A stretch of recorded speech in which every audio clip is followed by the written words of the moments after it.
bienvenidos una vez más a su encuentro con la autopista de la información Internet en Notas Migratorias César Vallejo 2020. Siempre por Directo a tu CPU, un programa que ya tiene muchos años, porque en esta oportunidad pues estamos abordando la temática migratoria. Y qué mejor que utilizando un emblema, un ícono de la poesía como es César Vallejo, alguien que vivió gran parte de su vida en el exterior, en Europa, y bueno, se nos fue por París hace mucho tiempo, pero siempre lo tenemos presente.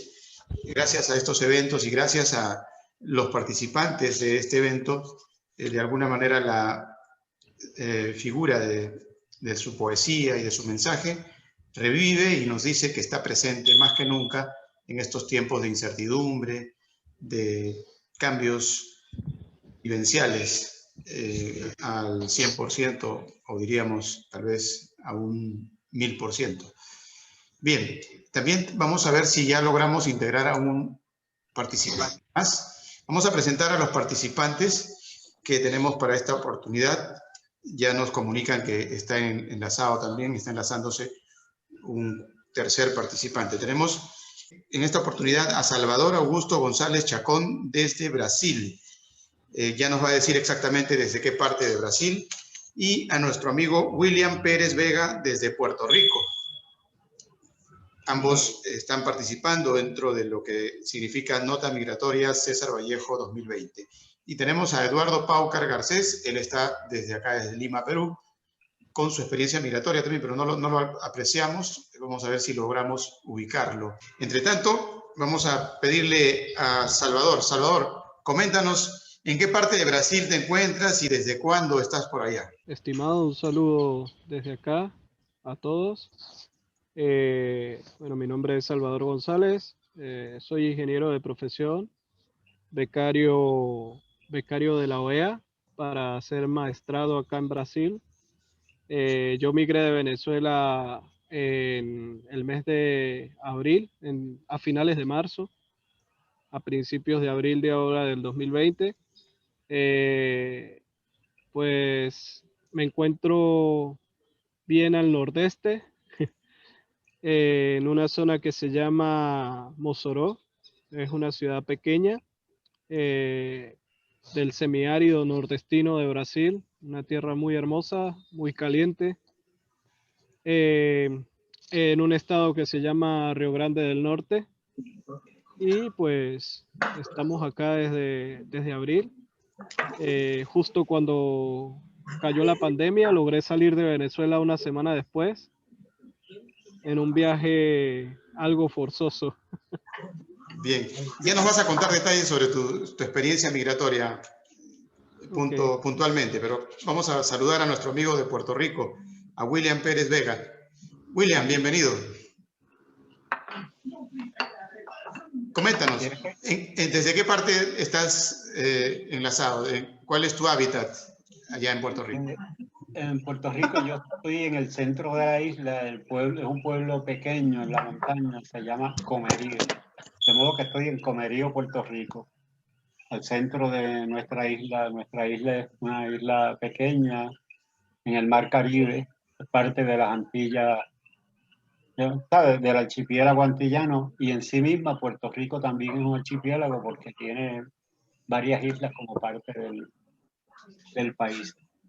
Y nosotros tenemos la circunstancia muy particular de que la mayoría de los puertorriqueños donde emigran es a los Estados Unidos. Pero como Puerto Rico es una colonia de los Estados Unidos, es decir, ellos le llaman el estatus legal de Puerto Rico respecto de Estados Unidos es un territorio no incorporado, que es como un solar que ellos tienen en el Caribe y que ellos son los que pueden disponer de cualquier decisión fundamental en nuestro país. Pues el Congreso de Estados Unidos es quien tiene la autoridad para tomar las decisiones. De hecho, en estos momentos estamos bajo una junta de control fiscal, pues porque bajo el modelo económico que ellos imponen, pues se ha generado una deuda de cerca de 80.000 millones de dólares Y esa junta es como un grupo de cobradores que va a cobrarle al pueblo de Puerto Rico por esa deuda pública. Y en Puerto Rico que hay cerca de 3 millones y cuarto, o sea, 3.25 millones de puertorriqueños, y en Estados Unidos ahora mismo hay cerca de 5 millones de puertorriqueños y puertorriqueñas. Pero no se le llama migrantes o emigrantes, pues porque en Puerto Rico, como tiene una relación colonial con Estados Unidos, pues no hay tal frontera, es completamente legal el flujo desde Puerto Rico hacia los Estados Unidos y desde Estados Unidos hacia Puerto Rico. Pero realmente es una migración lo que ocurre, migración masiva. De hecho, en la última década, cerca de 1 millón de puertorriqueños y puertorriqueñas se han ido a los Estados Unidos, dadas las condiciones de precariedad y de la calidad de vida por la cual nosotros atravesamos en nuestro país. De modo que la migración aquí ocurre, pues como tal vez como en la mayoría de los países, por las condiciones internas que son generadas, en nuestro caso, por el gobierno de los Estados Unidos y por las decisiones que ellos imponen a través de esa junta que no es electa. Es una junta impuesta. Bien, William. Interesante lo que nos comentas, nos describes absolutamente todos los detalles de lo que sucede con la isla, del encanto. Pero vamos a analizar de pronto, dentro de breves momentos, tu nota migratoria. Y ahí dices que la única manera de revertir todo esto, pues, es hacer que los poderosos prueben su propio infierno. Eres bastante maquiavélico en tu forma de desafiar al contrincante. Eso nos lo vas a explicar dentro de breves momentos. Entre tanto, volvamos con Salvador. Salvador, tú fuiste becado, pero saliste incluso, como comentas, antes de la pandemia te agarró por allá, algo así, Sí. pero estás siendo testigo de todo lo que significa tal vez la estampida, ¿no? Que sale de Venezuela hacia afuera. ¿Cómo, Sí, por supuesto. ¿Cómo lo analizas? Más allá de que tú has sido becado, ¿no? Claro. Bueno, pues en realidad la situación en Venezuela es precaria, viene siendo precaria ya desde hace varios años.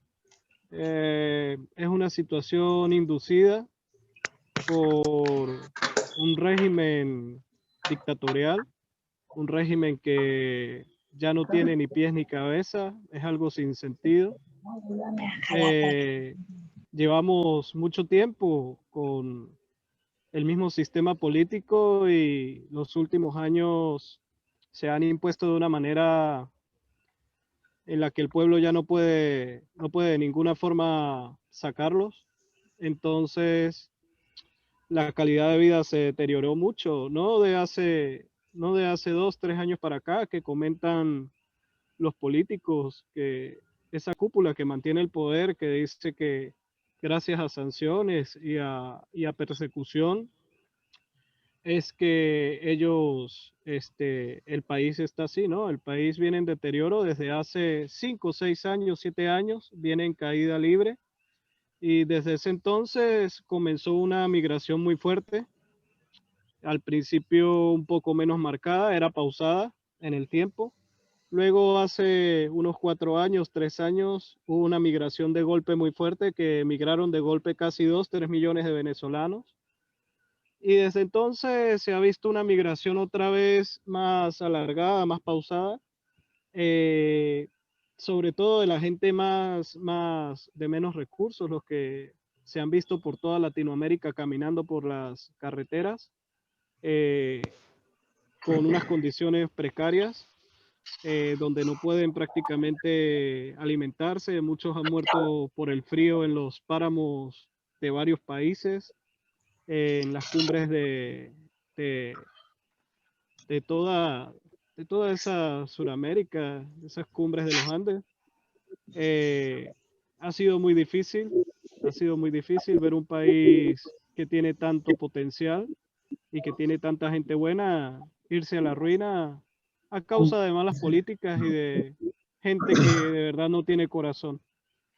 Bien, Eduardo, Más en Salvador, cuanto, ¿sí? dentro de breves momentos vamos a hablar sobre tu nota migratoria, donde nos dices Ok, que nunca el suelo de otra gente será suelo como el mío, ¿no? O sea, como así que a es. pesar de que Brasil tiene mucho de Venezuela, el clima y no sé qué más, incluso la exuberancia de la vegetación, ¿no? Y también la gente, ¿no? La gente brasilera es muy alegre, muy positiva, como el venezolano. Pero aún así tú dices que nunca el suelo de otra gente será suelo como el mío. Luego nos lo explicas. Vámonos con Eduardo Paucar Garcés, que se encuentra también enlazado desde Lima, Perú. Él ha tenido una experiencia migratoria por Nicaragua, por Centroamérica. Y tus saludos, Eduardo. Coméntanos un poco al respecto. Buenas noches, ¿cómo están todos? Efectivamente, acabo de encontrar a nuestro amigo del PEP, donde aprendimos bastante de agricultura, de política inclusive, y, y nos venimos a saludar después de varias décadas, ¿no? Coméntanos algo Aunque sobre tu experiencia en Nicaragua. en Nicaragua llegamos a través de Naciones Unidas, un programa que se llama Voluntarios de Naciones Unidas. Y estuvimos ahí 4 años, creo, 3 o 4 años. Y posteriormente, como había un boom en Nicaragua por la guerra, por la posguerra, entonces toda la cooperación internacional se volcó a Nicaragua y bueno, salimos bien de ello porque hubo muchas oportunidades, ¿no? Y es así que pasamos más de 10 años ahí y en un momento ya decidimos regresar y a buena hora porque hay un presidente que se llama Ortega que no quiere, ¿cómo se llama? Dejar la mamadera, ¿no? Entonces sigue para adelante. Dicen que ya se va a morir, pero nunca se muere. Entonces, es algo, una experiencia interesante y Claro. eh, Es bueno que nos comentes ahora. Tú estuviste la era pre-Daniel Ortega, o sea, antes de que él asumiera el poder, ¿no? O sea, no estuviste en esta etapa donde él prácticamente se empodera totalmente de Nicaragua y se establece ahí sí, como el sempiterno gobernante, ¿no? Dentro de breves momentos nos comentas algo al respecto. sí. Vámonos con Puerto Rico, con William. William nos estaba comentando, Ya que sé. dentro de su nota migratoria, pues una expresión un poco que la podríamos relacionar incluso con aquellos que estamos criticando, ¿no? Porque hablar de Daniel Ortega, hablar de Hugo Chávez o de Nicolás Maduro en Venezuela, pues es hablar con ese lenguaje, que la única manera de revertirlo es hacer que los poderosos prueben su propio infierno, ¿no? Eso fácilmente se lo podemos poner a ellos como parte de su discurso. ¿Por qué William dice eso? Explícanos, William. Bien, porque en Puerto Rico somos una colonia del imperio más poderoso del mundo y nuestras condiciones cada vez empeoran más. De hecho, hace unos 3 años, Puerto Rico era el tercer país en cuanto a la brecha entre ricos y pobres a nivel del mundo, y eso ha empeorado. Aquí en Puerto Rico la mayor parte de la población vive bajo los niveles de pobreza. Se están achicando el gobierno, están privatizando, han cerrado casi la mitad de las escuelas públicas hay un proceso acelerado de privatización, de eliminación de derechos, que ha tenido el resultado de empobrecer cada vez más a nuestro pueblo, a nuestro país. Y esas escuelas que cierran, esos servicios que se eliminan o que se encarecen, lo sufre la mayoría del pueblo, que es el pueblo trabajador, el pueblo cada vez más pobre. Y a nosotros nos parece que la única manera de revertir eso es desarrollando la organización de la gente, la organización del pueblo, para revertir ese proceso de tal manera que a los responsables de eso en este momento, es decir, a los que gobiernan en los Estados Unidos y a los que gobiernan en la colonia, nosotros los castiguemos de la misma manera en que ellos están castigando a nuestro pueblo, a nuestro país.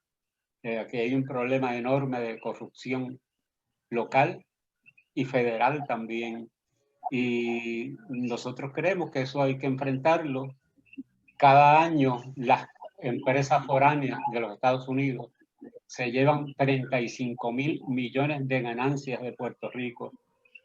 Eso sin contar con otras empresas que no son necesariamente de Estados Unidos y que el monto anual está cerca de los 70.000 millones de dólares. Y la mayoría de esas empresas foráneas no pagan contribuciones, mientras el pueblo, la gente pobre, paga sobre lo que se gana el sueldo en su trabajo, muchas veces sobre un 20, 25 o 30%.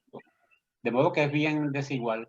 Y la única manera de revertir eso es que demostrándoles a los que tienen ese control sobre nuestro país que nuestro pueblo sufre y que ellos prueben de su propia medicina.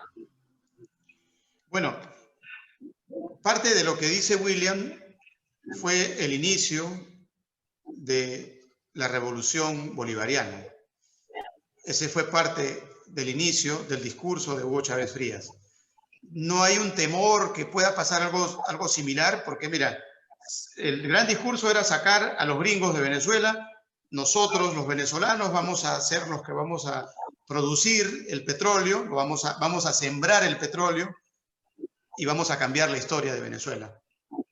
Han pasado casi 20 años y el petróleo no ha sido sembrado. Entonces, ¿no podría pasar algo similar tal vez con Puerto Rico? Eso nos lo dices dentro de breves momentos, William. Vete pensando al respecto. Nos vamos con precisamente un venezolano, con Salvador. Salvador, ¿tú qué opinas al respecto? Y al margen de eso, lo que decíamos hace breves momentos, nunca el suelo de otra gente será suelo como el mío. Explícanos eso. Bueno, te voy a responder primero la segunda. Nunca el suelo de otra gente será como el suelo mío. Es simple, cuando tú amas tu patria, cuando tú amas tu tierra, tu gente, tú puedes llegar al paraíso, puedes llegar a cualquier país que sea hermoso. Brasil es hermoso, Brasil tiene gente muy bonita, me han recibido de la mejor manera, pero no obstante, no es lo mismo, no es lo mismo. Uno jamás va a sentir la libertad en otra tierra que siente en su país, la libertad de caminar por donde uno camina y se siente libre, donde uno conoce, la libertad de saludar a cualquier venezolano como un hermano, que sientan tu forma de hablar y te miren bien, te reciban con brazos abiertos.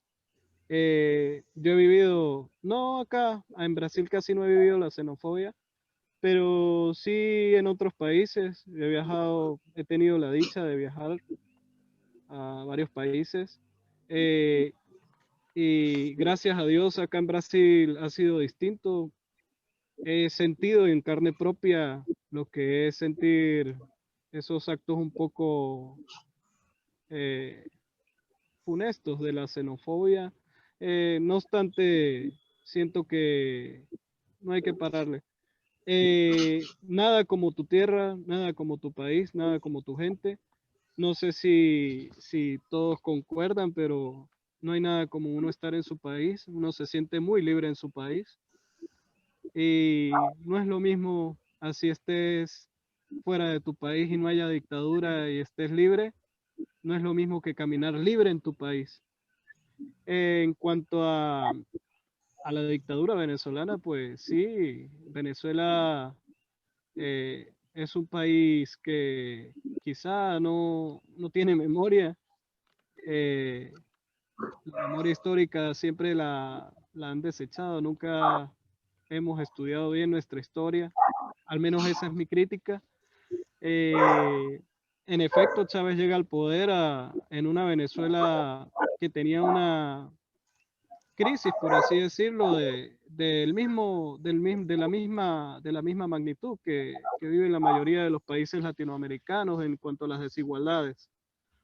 Un pueblo que rogaba por un héroe que viniera a colocar mano dura y que le diera la libertad al pueblo de hacer y deshacer. Al final el pueblo confió en él, confió en ese proyecto y lamentablemente era un proyecto muy macabro. Era un proyecto para acabar con un país por completo. Vos te refieres a sembrar el petróleo cuando Venezuela fue tomada por el chavismo que llegó en elecciones, que él ganó las elecciones. Venezuela producía alrededor de 4 millones de barriles de petróleo al día. Hoy Venezuela produce, si acaso, 250.000 barriles de petróleo. Quebraron la empresa petrolera, la estatal petrolera quebró. Y ellos siempre buscan es la excusa de echarle la culpa a alguien más y no, las culpas son de ellos y simplemente nunca las asumieron. Ahora vivimos en un país donde el sueldo mínimo no llega a $2 en un mes. Un ingeniero, un médico gana $8 al mes. La gente está muriendo de hambre en Venezuela, literalmente. Y bueno, el discurso de esos políticos totalmente equivocados es que es por injerencia extranjera. Falso, falso. Venezuela hubo 20 años de gran corrupción, 20 años que no se le hizo mantenimiento a la estatal petrolera ni a nada de lo que expropiaron. Y pues simplemente todo se fue deteriorando. Ahora no hay gas, no hay servicio eléctrico, no hay agua, no hay PDVSA. Venezuela está quebrada totalmente. Así es, bien. Bueno, vámonos con Eduardo, ya que Salvador nos ha puesto un poco tristes con esa veracidad, porque es la verdad que está pasando en esta parte del continente. Hay un país que increíblemente está pobre, teniendo tanta riqueza, y ese país es Venezuela. Pero Eduardo conoció y sabe lo que significa, por ejemplo, la penetración del gobierno de los Estados Unidos en la Amazonía peruana. ¿Tú has visto hasta qué punto es positivo o negativo ese tipo de llegada? Porque para la contraparte que maneja la situación política, pues eso viene a ser una herejía, ¿no?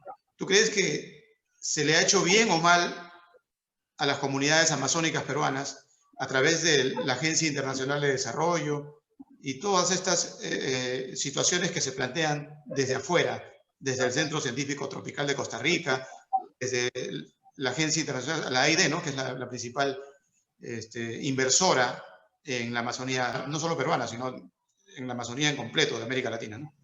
¿Qué opinión tienes al respecto, Eduardo? ¿Es positivo o negativo? El problema, el asunto en Perú, tú sabes, por ejemplo, cuando ingresó AID, ¿no?, a la Amazonía, y había, ¿cómo se llama?, un tremendo apoyo económico, ¿no?, a través del intercambio, ¿no?, el intercambio entre los países, ¿no? Pero no hay seguimiento posterior, o sea, se acaba el proyecto y nadie le da continuidad, ¿no? Entonces, nuestros países están acostumbrados a que, ok, ya viene el apoyo internacional, pero se va rápidamente, ¿no? Y no hay, otra vez extienden la mano para decirme, me falta más, me falta plata, ¿no? Y es mentira, ¿no? O sea, hay un plan como el que conocimos ahí en AID, en la Amazonía, y hay una sensación de que no les importa los intercambios, ¿no? Lo que quieren es, si hay en el AID un montón de plata para el desarrollo de la Amazonía, pero todo eso se, se va por la corrupción, ¿no? Sí, o sea, el gran problema de Perú es la corrupción, ¿no? Claro. Esa sería la gran interrogante que actualmente incluso se le ha planteado al gobierno de Vizcarra, que la corrupción Ya. en medio de la pandemia ha sido la protagonista de la película, increíblemente, ¿no? Bien, vámonos con William. William, en Puerto Rico. Decíamos hace breves momentos que tal vez el discurso tuyo podía emparentarse con aquellos discursos de ultraizquierda, pero efectivamente existiría la capacidad por parte del puertorriqueño para autogobernarse exitosamente si se lograra, por ejemplo, la independencia de los Estados Unidos. ¿Y por qué no? Yo creo que sí. De hecho, bajo el gobierno de los Estados Unidos nos está ocurriendo lo que siempre nos dijeron que no podía ocurrir bajo su tutela. Empobrecimiento, ampliación de la brecha entre ricos y pobres, privatización, achicamiento del gobierno, eliminación de derechos, la imposición de una junta que es dictatorial porque nadie la eligió y toma las decisiones fundamentales. De hecho, todas las leyes federales rigen sobre cualquier decisión que pueda tomarse aquí en Puerto Rico.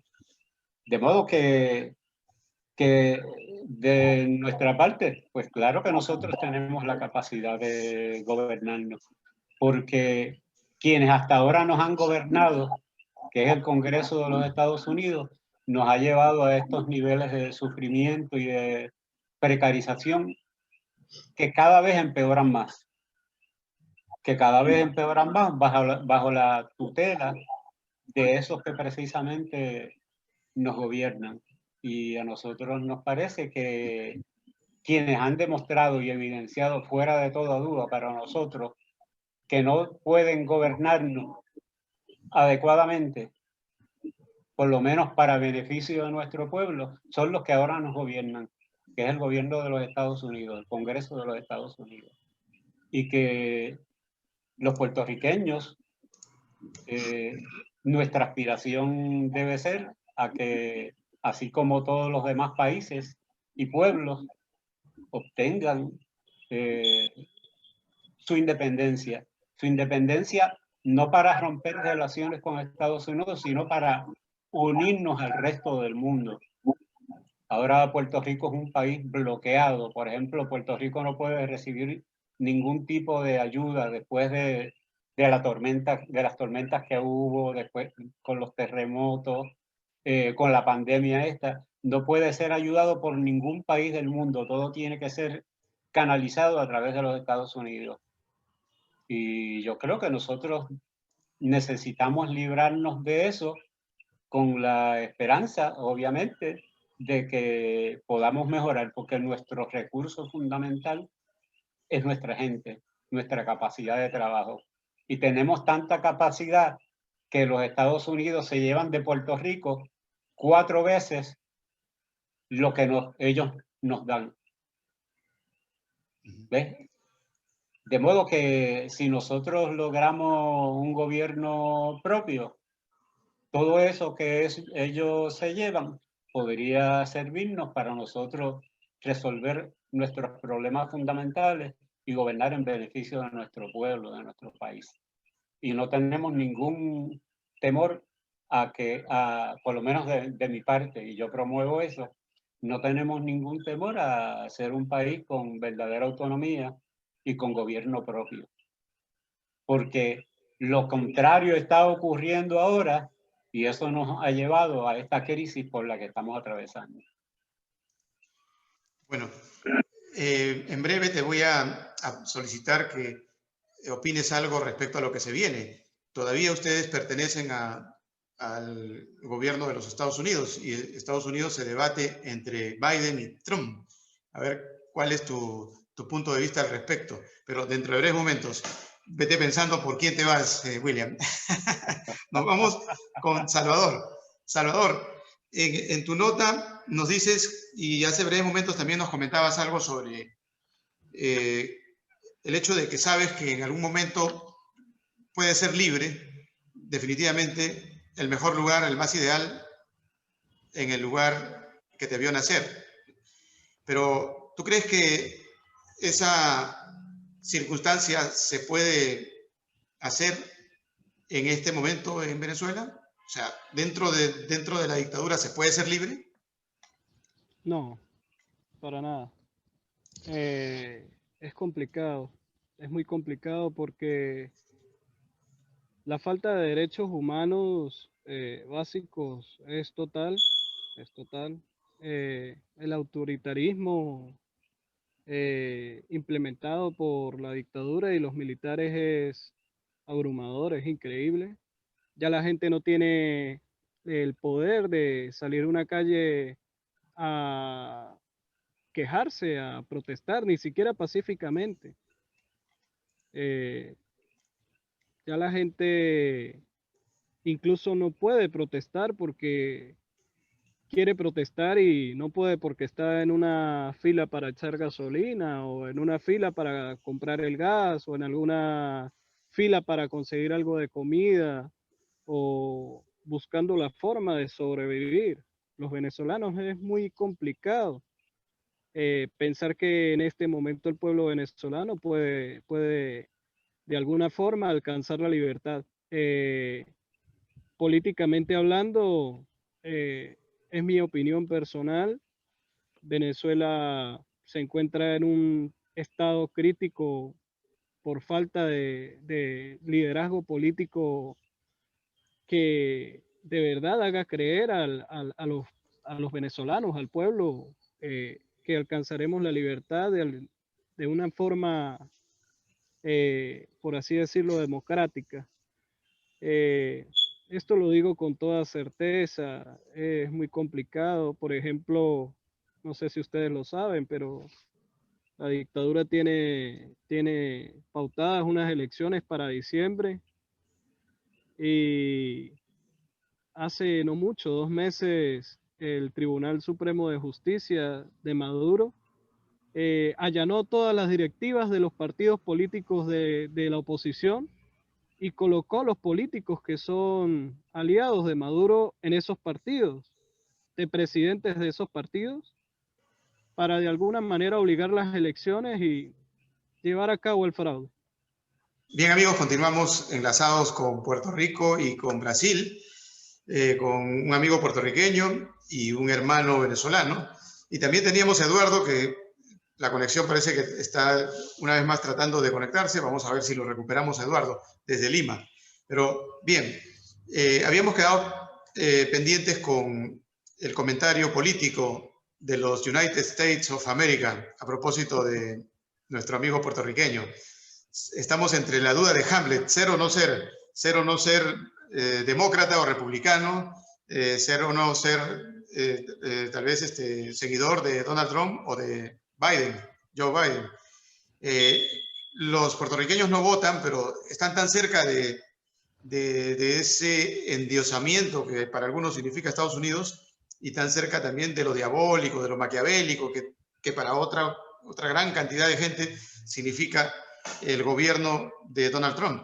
¿Qué nos dirías al respecto? ¿Cuál sería tu perspectiva, William? Bueno, no sé si sorprenda a la gente, pero los puertorriqueños no tienen ningún derecho a tomar decisiones sobre su propio país y mucho menos tienen derecho a votar ni por Biden ni por Trump en Estados Unidos, aparte de que ambos para nosotros significan lo mismo. Para hacer un ejercicio de comparación te puedo hablar a lo mejor de lo que hizo Obama era supuestamente más liberal y mucho más radical. Obama fue el que nombró la junta esa colonial. Obama, bajo su gobierno fue cuando más países en el mundo se bombardearon. Y la condición de los puertorriqueños se convirtió cada vez más en una mucho más precaria. De modo que si eso fue Obama, imagínate lo que puede ocurrir con Biden o con Trump. Ahora mismo, el presidente de los Estados Unidos, Donald Trump, nombró para que dirija esa junta de control fiscal a una persona que es cabildero de los fondos buitre. De modo que hay un obvio conflicto de interés porque ellos vienen a cobrar la deuda y quien dirige esa junta que supuestamente va a resolver el problema de la deuda es una persona que representa a los fondos buitres. Imagínate si hay un gran conflicto de interés. Y aquí, por ejemplo, se habla de unas ayudas federales, por ejemplo, a través de FEMA, que es un seguro que pagamos todos los ciudadanos y ciudadanas, lo cual es un derecho, pues se asignan billones de dólares. Pero hay como un banco de peces de empresarios ricos de los mismos Estados Unidos que van detrás de esos fondos y son los que se quedan con la gran mayoría de esos fondos. Y esos no llegan a la gente, al pueblo. Con decirte que se supone que aquí se reconstruyeran miles y miles de casas y hasta donde se dijo el otro día se habían arreglado algunos 100 o 100 y pico. Desde el huracán María hace 3 años ya, todavía hay casas que lo que tienen son toldos azules.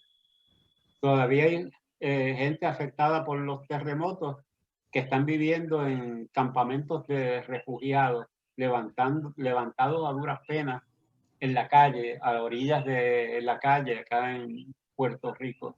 Y la gente pues vive con un gran temor, pero le han lavado el cerebro de tal manera que la gente cree en Estados Unidos como cree en un Dios, por ejemplo. Y eso es parte del proceso de colonización en nuestro país. Y como te decía ahorita, las condiciones cada vez son más precarias. Por ejemplo de eso es el cierre de casi la mitad de las escuelas, la privatización de las empresas de energía, de sectores importantes del gobierno, de los servicios de agua, de luz y los servicios esenciales del país. Del problema de la salud. En Puerto Rico no hay un sistema de salud universal. La salud no es gratuita. Aquí el que no pueda pagar una ambulancia se muere, ¿verdad? Y yo te hablo de experiencias directas que hemos tenido con eso. De modo que aquí lo importante es la ganancia para esas personas que controlan y dirigen el gobierno. Y la Junta, esa, es parte de eso. Y nada más te decía el ejemplo de la persona que nombraron hace poco a dirigir la Junta, que representa esos fondos buitres que están esquilmando no solo a Puerto Rico, sino a la mayoría de los países del mundo. Bien, es la visión de William desde la isla del encanto, Puerto Rico. Él nos dice en su nota migratoria que la riqueza del norte es la pobreza del sur. Nos vas a dar algunos datos al respecto. Ya se sobreentiende que todo lo que nos has dicho pues, es parte de esa línea de tu nota migratoria, pero tal vez para los que no saben, nunca hubo diferencia entonces entre los demócratas y los republicanos para la Isla del Encanto, siempre fue lo mismo. Eso nos lo explicas dentro de breves momentos y nos dices también cómo así llegaste y hasta qué punto lo conoces a César Vallejo, cómo así llegaste a notas migratorias y hasta qué punto lo conoces y te identificas con él. Nos vamos con Salvador. Salvador es joven y seguro también él está detrás de esa circunstancia de conocer a un personaje emblemático de la poesía como es César Vallejo y conocerlo en el exilio, pues como que sientes más la pegada, ¿no? O sea, sientes más sus versos, creo yo, ¿no? ¿Qué nos podrías decir al respecto, Salvador?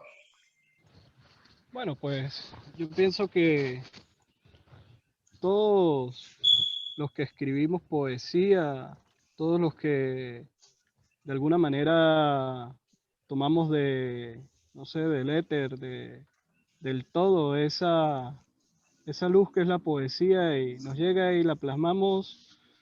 Ciertamente la utilizamos en momentos emblemáticos de nuestras vidas para expresar un sentimiento y simplemente ese sentimiento es el mismo, es repetido, es cíclico. No solamente César Vallejo, cuando leemos los poemas, por ejemplo, de Rafael Alberti, cuando leemos poemas de los grandes poetas latinoamericanos que también en algún momento se fueron al exilio, no sé, Neruda, todos en algún momento luchamos contra lo mismo, todos en algún momento vivimos esa experiencia de ir en contra de algo muy grande que simplemente nos sacó, simplemente nos botó, y que, como yo lo digo en esos poemas que yo pues compartí con ustedes, es eso, es las lágrimas del exiliado, es los pasos del exiliado, que siempre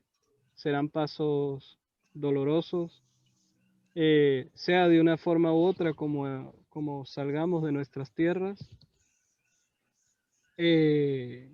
siempre son pasos que quedarán marcados y que por lo menos yo le doy gracias a Dios y siento una gran dicha de poder tener la oportunidad de haberlo escrito, de que quede plasmado, de que como quien dice, el panfleto circule y que algún día alguien lo lea y diga, wow, esta persona escribió en este momento esta situación y mira, ahí está reflejado.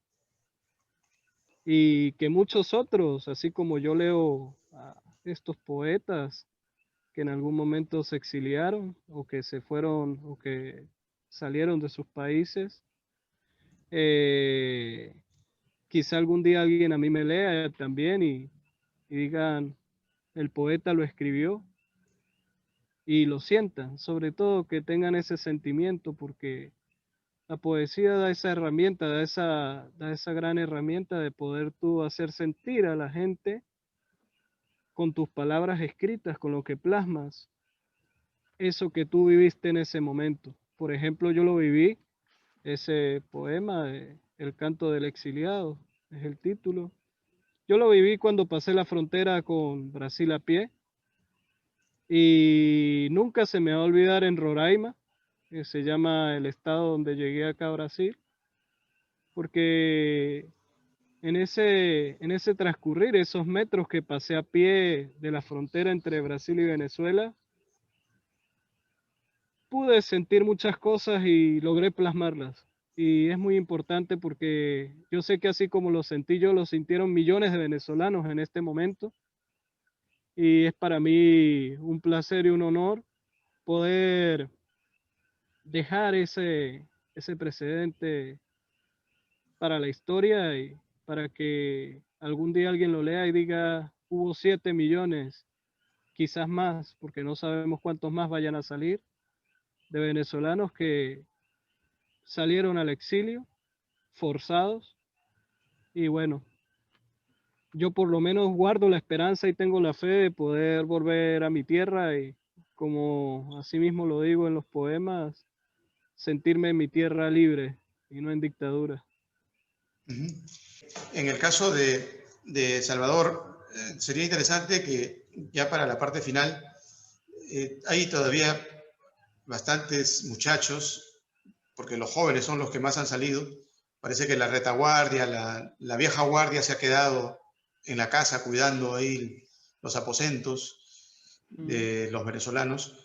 Y sería interesante que tal vez un joven como tú te escuche y esté con ganas de hacer ese periplo, porque la circunstancia pues lo viene expulsando a cada instante su propia desazón, de su propia vorágine de vida que tiene cada vez más complicada.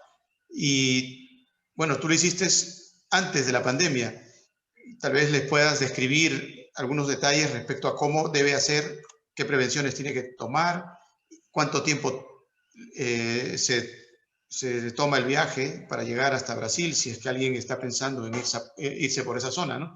Por Santa Elena de Guairén, creo que es, ¿no? La zona Boavista, ¿no? Y tratar de salir hacia Sí, Manaus, hacia esa zona, ¿no? Bueno, sí, sería interesante que nos lo comentes porque en alguna oportunidad hemos conversado con un peruano, por ejemplo, que hizo el periplo. Santa Elena de Guairén, Boavista, Manaus y llegó hasta Iquitos y entró a Perú, ¿no? Bueno, le tomó bastante tiempo y nos comentaba él que hay oportunidades en las cuales tuvo que quedarse mucho tiempo porque tenía que esperar que el río crezca, porque no hay embarcaciones, no hay navegación cuando el río está bajo, ¿no? Bueno, todos esos detalles nos los comentas en la última parte, Salvador. Volvamos a Puerto Rico con William y su encrucijada política a propósito de que la gente piensa, cree, se deja llevar por los comentarios, y claro, qué mejor que conversar con William. Y dicen, oye, no, ahora entran los republicanos o ahora entran los demócratas y vamos a estar mejor porque los demócratas están más identificados con el pueblo, ¿no? Y cosas por el estilo. Y resulta que William nos está describiendo la otra cara de la medalla, y la verdadera, porque él prácticamente es un hombre de a pie allá en Puerto Rico. ¿Qué nos dirías al respecto? Y también nos comentas algo sobre cómo así llegaste a Vallejo, cómo así llegaste a Notas Migratorias, William. Pues fíjate, para nosotros, pues como te decía, nos reafirmamos de mi parte, ¿no? En la dirección de que no hay una diferencia fundamental entre los demócratas y los republicanos, y que detrás de ellos y por encima de ellos hay lo que se llama un gobierno permanente, que es el que toma las decisiones fundamentales. De hecho, muchos de los migrantes de América Latina quieren llegar a los Estados Unidos porque lo ven como la tierra prometida.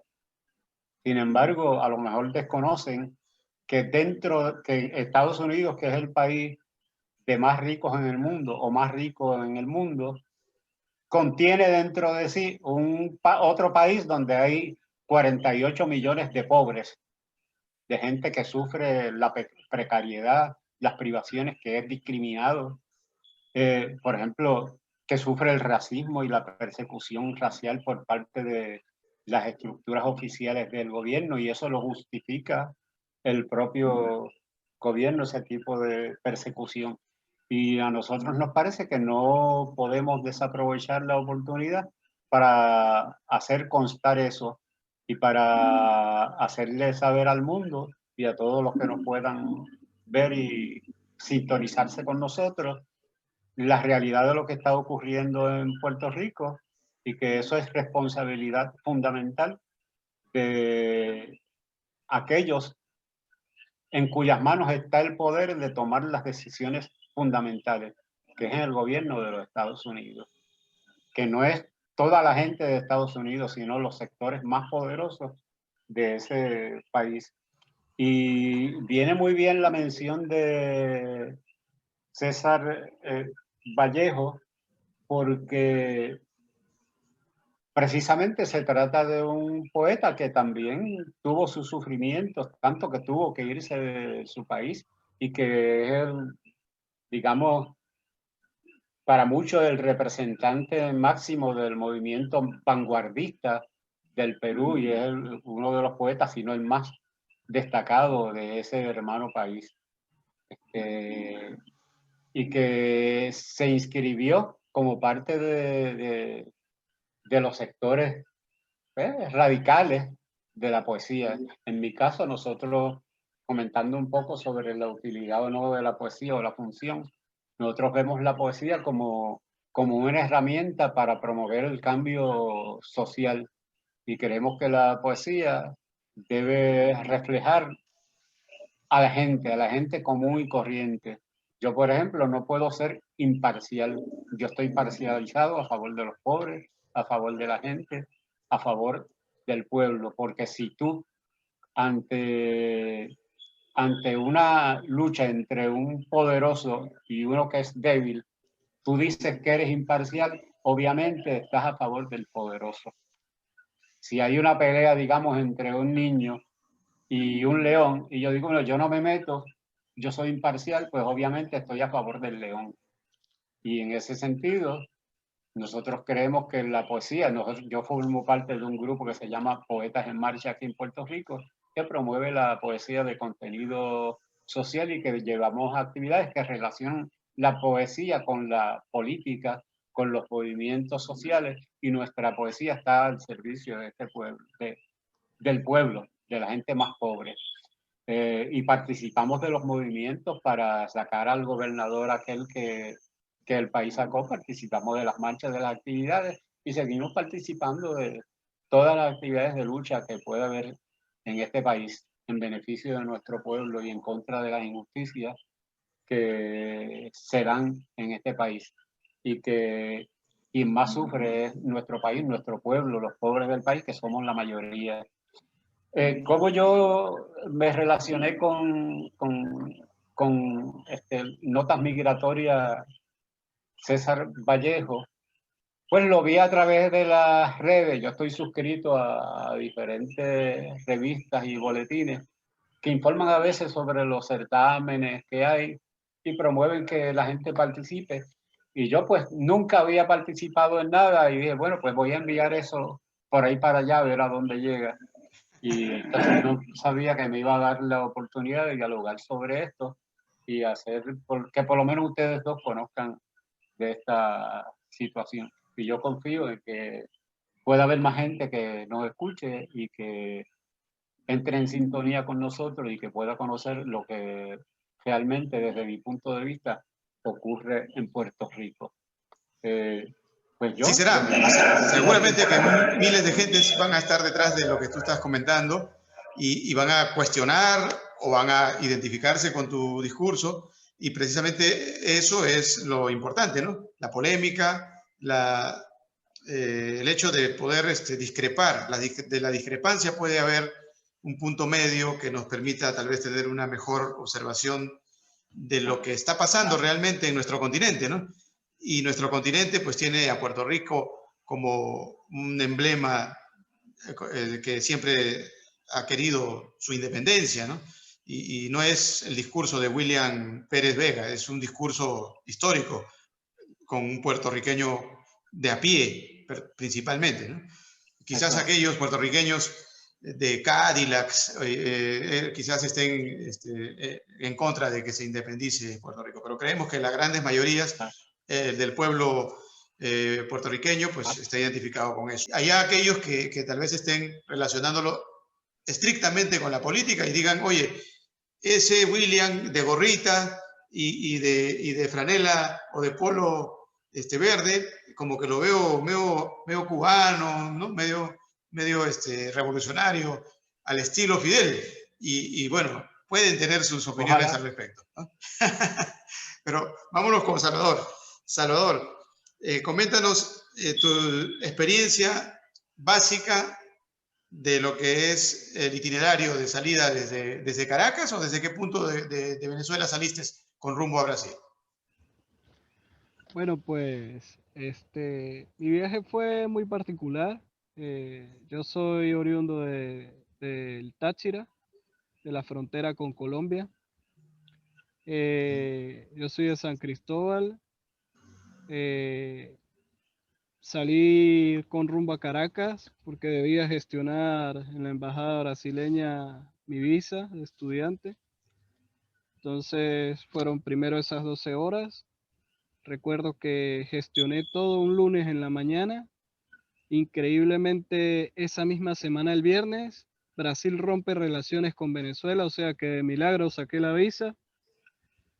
En fin, logré sacar la visa y ya en la tarde iba camino a Ciudad Bolívar en otro autobús, 12 horas más, que pues debido a todas las cuestiones que todos conocemos de las carreteras que están en una situación súper precaria y otros problemas más, pues se convirtió en un viaje de 16 horas más. Luego desde ahí tomé otro autobús en la madrugada del día siguiente que me llevó hasta Santa Elena de Guairén.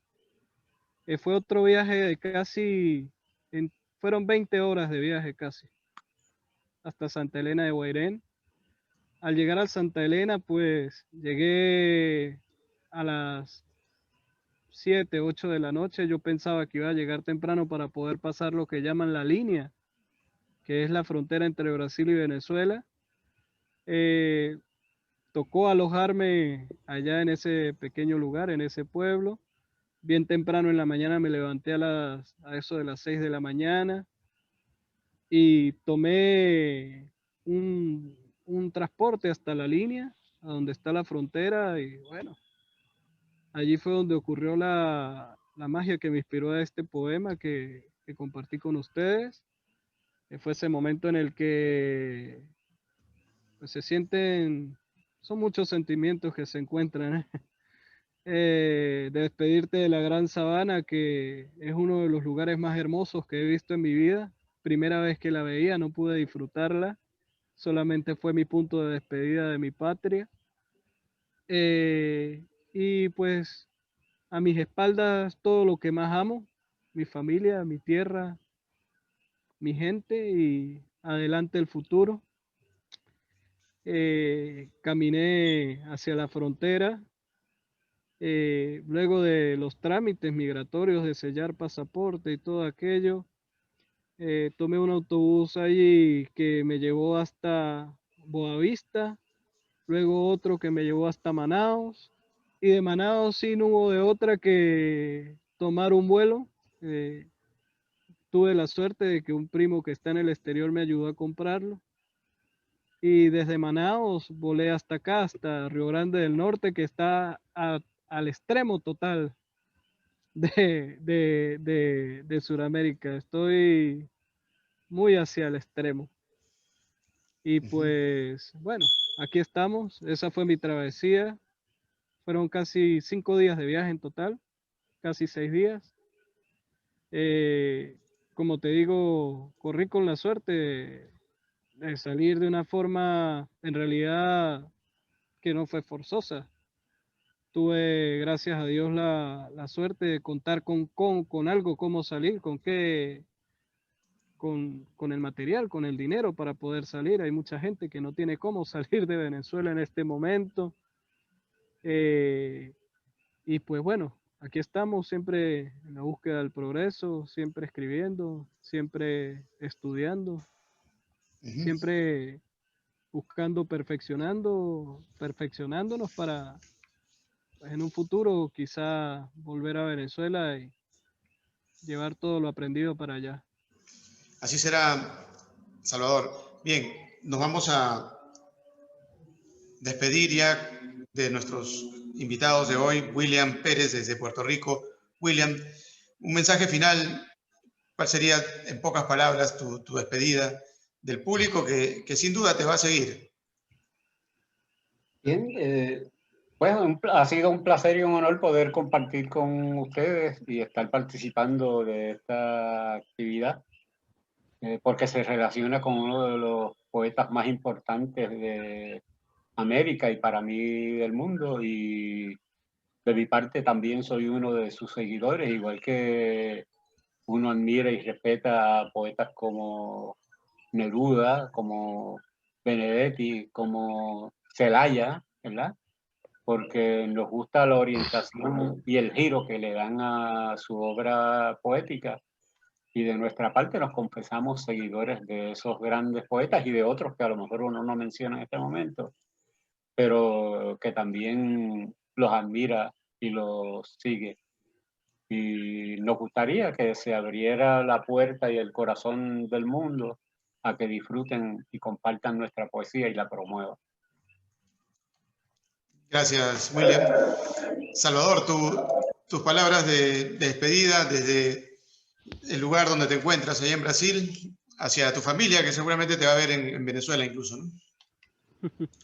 Bueno, pues yo particularmente me siento muy agradecido con ustedes por haber tomado en cuenta mi poesía.